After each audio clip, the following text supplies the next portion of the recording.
अस्सलाम वालेकुम dear student. आज हमने चैप्टर नंबर 6 केमिकल एनर्जेटिक्स का जो है क्विक चेक 6.2 को आज हम यहाँ पे डिस्कस करना चाह रहे हैं।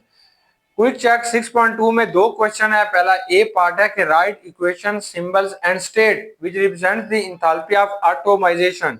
मतलब ये कुछ एलिमेंट दिए गए हैं, इसकी आपने सिर्फ इंथैल्पी ऑफ एटोमाइजेशन के बारे में बताना है। वो कौन से एलिमेंट्स हैं? ऑक्सीजन है, बेरियम है और ब्रोमीन है। तो इसकी आपने इंथैल्पी ऑफ एटोमाइजेशन बताएंगे। तो सबसे पहले आपने ऑक्सीजन लेना है। अगर बेटा आप इसे O2 लेंगे, O2 को अगर आप दो ऑक्सीजन के अंदर कन्वर्ट करेंगे तो that is known as a bond energy.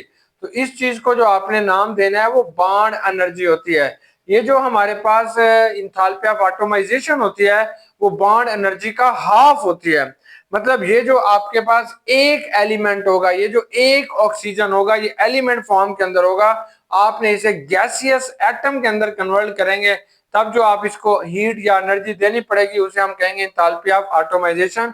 अब ऑक्सीजन के लिए आपने इक्वेशन कैसे लिखनी है? 1/2 O2 लिखेंगे, यहाँ पे गैस है, ये आपको O दिखाएगा, यानी सिंगल आपने दिखाना है O, इसके आसपास कुछ ना हो, यानी ये वाला दो इसके साथ ना लगा हुआ हो, तब आप उसे स्टैंडर्ड एंथैल्पी ऑफ एटोमाइजेशन का नाम देंगे। जैसे ये बेरियम है, बेरियम जो होता है ये सॉलिड स्टेट के अंदर पाया जाता है। जब इस बेरियम को बेटा आपने गैसियस स्टेट बेरियम के अंदर कन्वर्ट करते हैं, इसके एटॉमिक गैसियस स्टेट में कन्वर्ट करेंगे तो that is known as a enthalpy of atomization. तो इसके साथ आप Ba लिखेंगे, साथ बच्चों गैसियस फॉर्म लिखेंगे। अब ब्रोमीन है। अब ये ब्रोमीन जो होती है ये डाई एटॉमिक मॉलिक्यूल्स के अंदर पाई जाती है।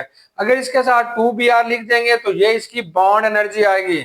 आपने इसका एक Br बनाना है, एक Br, तो ये आपके पास स्टैंडर्ड इंथैल्पी ऑफ एटोमाइजेशन होगी। ये जो ब्रोमीन होती है बेटा that is present in a liquid state.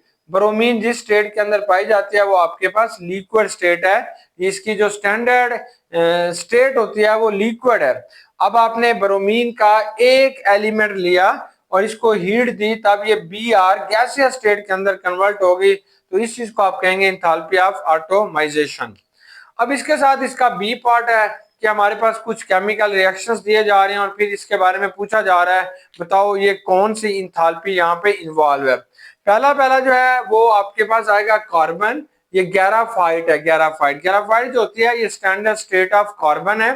जब इसे ऑक्सीजन की मौजूदगी में चलाएंगे तो ये कार्बन डाइऑक्साइड बनेगी। अब ये दो चीजें हो सकती हैं, इसे स्टैंडर्ड इंथैल्पी ऑफ कंबस्शन भी कहेंगे, स्टैंडर्ड इंथैल्पी ऑफ कंबस्शन, क्योंकि आप कोयले को जला रहे हैं, ये कार्बन डाइऑक्साइड बन रहा है, इसलिए आप इसे स्टैंडर्ड इंथैल्पी ऑफ फॉर्मेशन भी कह सकते हैं। तो ये दो चीजें हैं, या तो बेटा ये कंबस्शन भी है और क्योंकि कार्बन डाइऑक्साइड बन रहा है, और जल क्योंकि ये कार्बन जो है ग्राफाइट जो है ये जल के बेटा कार्बन डाइऑक्साइड बना रहा है, या इसको आपने स्टैंडर्ड इंथैल्पी ऑफ फॉर्मेशन भी कहते हैं। नेक्स्ट जो रिएक्शन है वो आपके पास HCl है। HCl की जो स्टैंडर्ड स्टेट है वो गैसियस स्टेट है। अमोनिया जो है ये भी गैसियस स्टेट में पाई जाती है। जब इन दोनों को मिलाएंगे तो NH4Cl बनेगा। इसे आप कहेंगे स्टैंडर्ड इंथैल्पी ऑफ रिएक्शन। तो बेटा इसे स्टैंडर्ड इंथैल्पी ऑफ रिएक्शन कहते हैं। तो स्टैंडर्ड इंथैल्पी ऑफ रिएक्शन को जिस चीज से जाहिर करेंगे वो डेल्टा H नॉट, नीचे बच्चे R लिखेंगे, तो ये वाला आपके पास स्टैंडर्ड इंथैल्पी ऑफ रिएक्शन होगा। लास्ट जो आता है इसमें आपने हाइड्रोजन का 1 मोल लेंगे, ऑक्सीजन का आधा मोल, और इससे आपने वाटर का 1 मोल बनाएंगे, इसलिए आपने इसे कहना है ये भी स्टैंडर्ड इंथैल्पी ऑफ फॉर्मेशन है, पानी बन रहा है, स्टैंडर्ड इंथैल्पी ऑफ फॉर्मेशन। तो पानी का 1 मोल बन रहा है, इसलिए हमने इसे स्टैंडर्ड इंथैल्पी ऑफ फॉर्मेशन कहते हैं। तो बच्चों ये आपके ना इम्तिहान के अंदर एक शॉर्ट क्वेश्चंस के तौर पर आएगा, या तो किसी एलिमेंट को या किसी मॉलिक्यूल को लिखा जाएगा और पूछा जाएगा कि इसकी स्टैंडर्ड इंथैल्पी ऑफ एटोमाइजेशन लिखें, तो आपने सिर्फ एक दिखाना है, एक एटम दिखाओगे, तो इसे हम एटोमाइजेशन कहते हैं। या बेटा मुख्तलिफ किस्म की इंथैल्पीज दे जाएगी और पूछा जाएगा कि ये जो रिएक्शंस हैं इनको आइडेंटिफाई करें और फिर ये कौन कौन से इंथैल्पीज हैं बताएं। मतलब एसिड बेस को दिखा देंगे तो आप कहेंगे ये स्टैंडर्ड इंथैल्पी ऑफ न्यूट्रलाइजेशन है क्योंकि ये साल्ट बनता है।